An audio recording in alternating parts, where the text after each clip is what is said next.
Welcome back to Vijay Tanuka official. So ఎవరేమనుకున్నా ఉన్నది ఉన్నట్టుగా మాట్లాడుకుందాం. దేనికోసం తెలుసా? బిగ్ బాస్ 8 ప్రోమో వచ్చేసింది.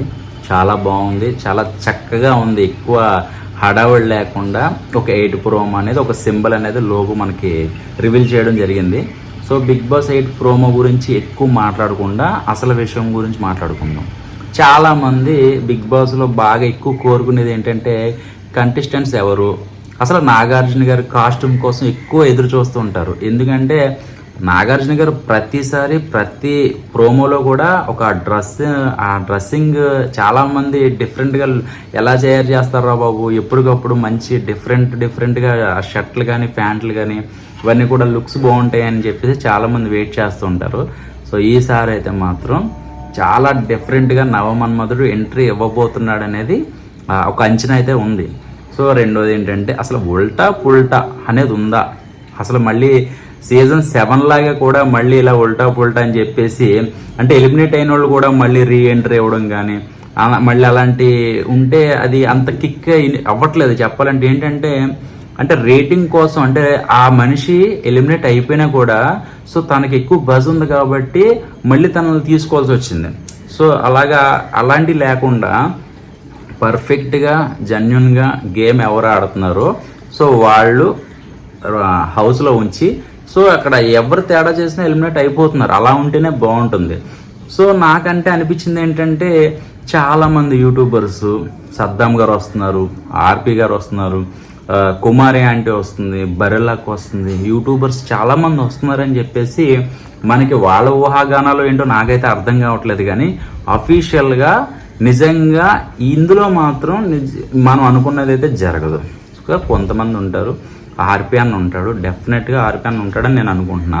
సీజన్ 7లో శివాజీ గారు ఎంత బజ్ క్రియేట్ చేశారో, అంటే ఆయన ఓపెన్ హార్టెడ్గా ఉన్నట్టుగా ఎలా మాట్లాడారో సో ఆర్పి అన్న కూడా సో ఆ కైండ్ ఆఫ్ క్రియేట్ చేస్తాడు, అంటే అంత బజ్ క్రియేట్ చేస్తాడని నేను అనుకుంటున్నాను.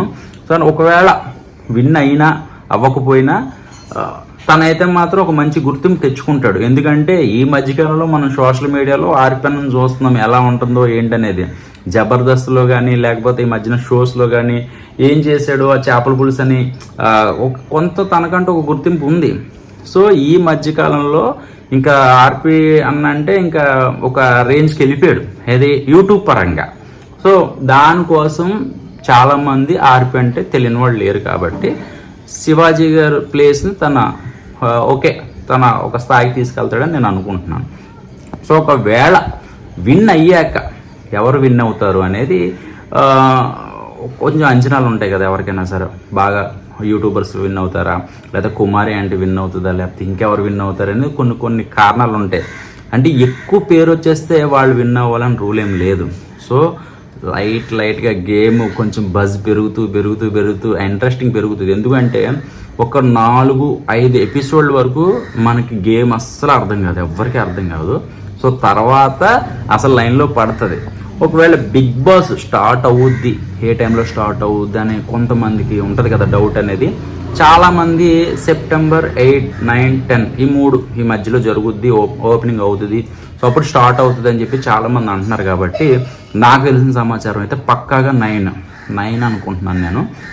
సో 8, సో అది 8 కూడా ఉంది కాబట్టి, అంటే బిగ్ బాస్ 8 ప్రోమో కాబట్టి 8ని స్టార్ట్ అవుద్ది. అది కూడా మెయిన్ పాయింట్ అనుకోవాలి.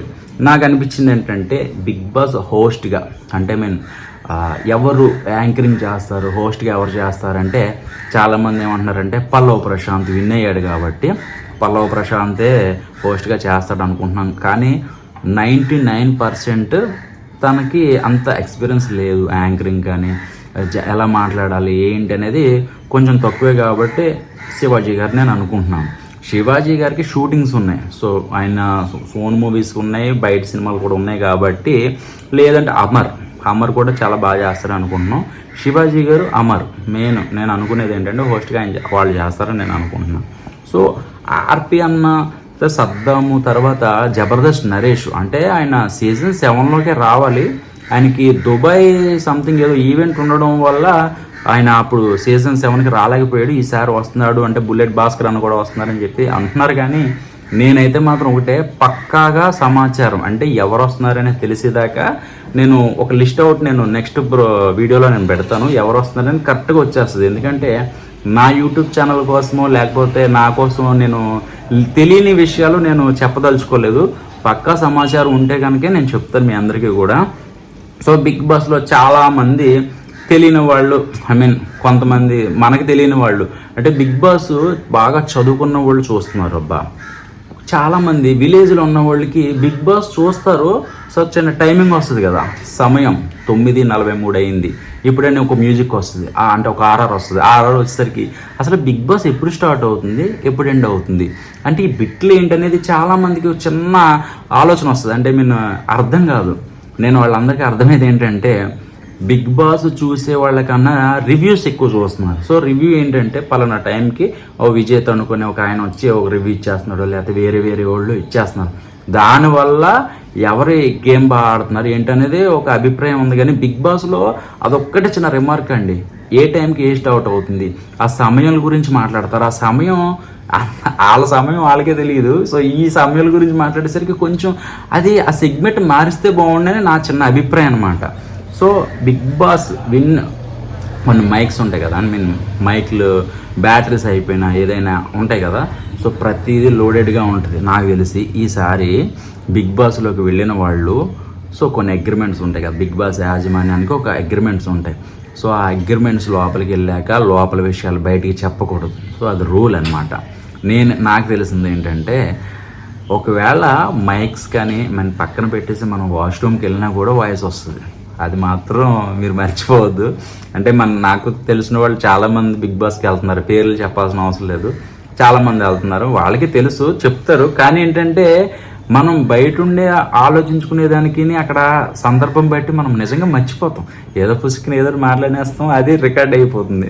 సో బిగ్ బాస్ ఎవరిని వదిలిపెట్టదు, మొత్తం అందరినీ ఉల్టా చేసేస్తుంది అనమాట. సో కుమారి ఆంటీ కోసం మాట్లాడాలి. First of all Kumari aunty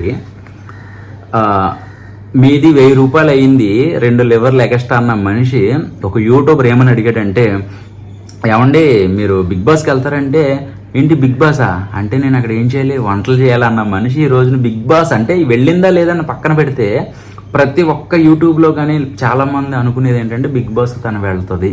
so తను వెళ్తుందంటే నిజంగా ఒక కామన్ మ్యాన్, అంటే ఒక హోటల్ చిన్న కర్రీ పాయింట్ బిర్యానీ అమ్ముకునే ఒక కుమారి అంటే బిగ్ బాస్ రేంజ్కి వెళ్తుంది. పల్లవ ప్రశాంత్ అనే వ్యక్తి రైతు బిడ్డగా పని చేసుకుంటూ పట్టుదలగా బిగ్ బాస్ దాకా వెళ్ళాడంటే నిజంగా సాధారణమైన వ్యక్తులు, సినిమా ఇండస్ట్రీలో లేని వ్యక్తులే బిగ్ బాస్ దాకా వెళ్ళారంటే మరి సినిమా ఇండస్ట్రీలో ఉన్న వాళ్ళు, సీరియల్ ఆర్టిస్టులు కానీ వేరే చాలామంది గొప్ప వాళ్ళందరూ ఉన్నారు, సింగర్స్ ఉన్నారు, వీళ్ళందరూ వెళ్ళడానికి ఏంటి అసలు, సో ఏంటంటే సంకల్ప బలం ఉండాలన్నమాట. సో అది ఉంటే ఎవరైనా వెళ్తారు.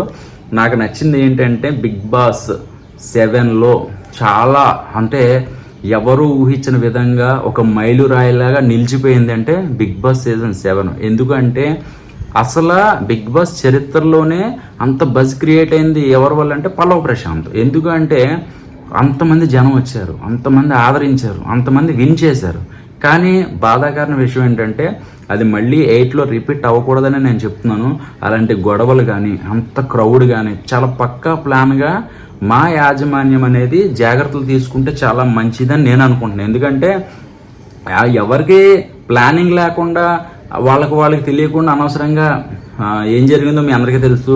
చాలామంది అంటే ఆర్టీసీ బస్సులో ధ్వంసమైనవి, తర్వాత చాలామంది చిన్నపిల్లలు అంటే 18-17 వాళ్ళు ఆ ఆవేశం, క్షణిక ఆవేశంలో వాళ్ళు ఏదో చేయడం వల్ల వాళ్ళకి ఎఫెక్ట్ అయింది. పోలీస్ వారు పల్లవ ప్రశాంత్ మీద కూడా యాక్షన్ తీసుకున్నారు. సో ఇవన్నీ రిపీట్ అవ్వకుండా ఉండాలి అంటే పక్క ప్రణాళికతో రేపొద్దున ఎవరు విన్ అయినా కూడా సో ఆ ట్రాఫిక్ అది లేకుండా చాలా జాగ్రత్త వహిస్తే మంచిదని నేను అనుకుంటున్నాను.